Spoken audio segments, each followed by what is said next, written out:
오늘은 장애진단서를 발급받는다는 것이 왜 쉽지 않은지, 그리고 어떻게 해결해야 되는지에 대해서 팁을 드리고자 영상을 제작했습니다.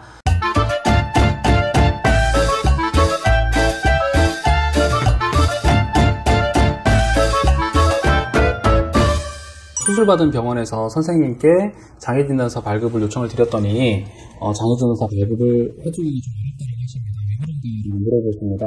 이 질문을 받았을 때 저도 처음에는 왜 의사선생님들께서 장애진단서를 잘 발급해주지 않으려고 하실까라는 의문이 좀 있었어요. 만약에 장애진단서를 발급받으려고 하는데 그 목적이 보험금 청구에 있다고 해보겠습니다. 그렇다면 사람의 상태라는 것도 어떤 객관적인 상황도 있겠지만 결국은 누가 어떻게 평가하는지에 따라서 다를 수가 있거든요. 그러니까 어떤 A라는 의사 선생님께서는 이건 장애가 남는 겁니다 라고 얘기를 하고, B라는 선생님께서는 장애가 남지 않습니다 라고 답을 하고, 혹은 어떤 의사 선생님은 영구장애라고 얘기를 하고 어떤 의사 선생님은 한시장애라고 얘기를 할 수가 있는 것입니다. 그런데 내가 잘 모르는 의사 선생님께 다짜고짜 제가 어느 병원에서 어떤 사고로 수술을 받았는데 장애가 남은 것 같으니까 장애 진단을 좀 끊어 주십시오 라고 한다면요, 그 선생님 입장에서는 본인이 괜히 어떤 분쟁에 휘말리는 것이 아닌가라고 걱정을 할 수밖에 없습니다.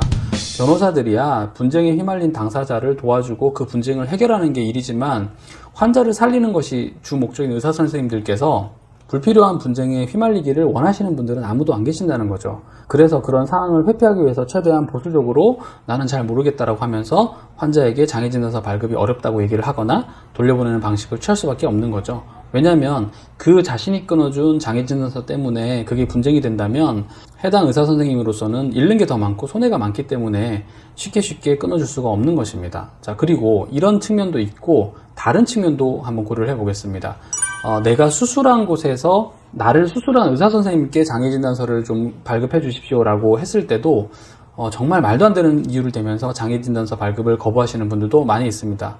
왜 그런지 생각을 해보면, 의사 선생님들의 본질적인 목표는 그 사람을 치료해서 혹은 수술해서 정상적인 상황에 가깝게 회복시키는 게 목적이지 않습니까? 그런데 본인이 수술하는 환자에 대해서 이 사람이 완전히 정상인 수준으로 회복되지 않았고 앞으로 장애가 잔존할 것이다 라고 의견서를 낸다는 것은 자신이 한 일에 대해서 결국은 완전한 일 처리가 되지 않았다라는 것을 마치 시인하는 것과 같은 효과를 낼 수가 있기 때문에, 또 자신을 수술한 의사 선생님께서는 장애진단서 등을 발급하는 것을 꺼리는 경우도 있을 수 있는 겁니다. 그런데 이런 것들보다 더 결정적인 문제가 하나 있습니다. 그게 뭐냐면, 장애진단서조차도요, 어떤 내 몸 상태에 대해서 기준에 따라서 그 몸 상태를 판단하는 것을 이야기하는 겁니다. 예를 들어서 개인보험을 처리받기 위해서 장애진단서를 받는다고 한다면 재산보험 표준약관에 따라서 장애진단이 달라질 수가 있게 되는 것입니다. 예를 들어서 두 눈을 실명한 때 100% 장애라고 하면서, 또 한편으로는 양손의 손목관절 이상이 모두 절단되었을 때라고 하면서 각각의 장애 상황에 대해서 장애율에 대해서 알려주고 있는데요.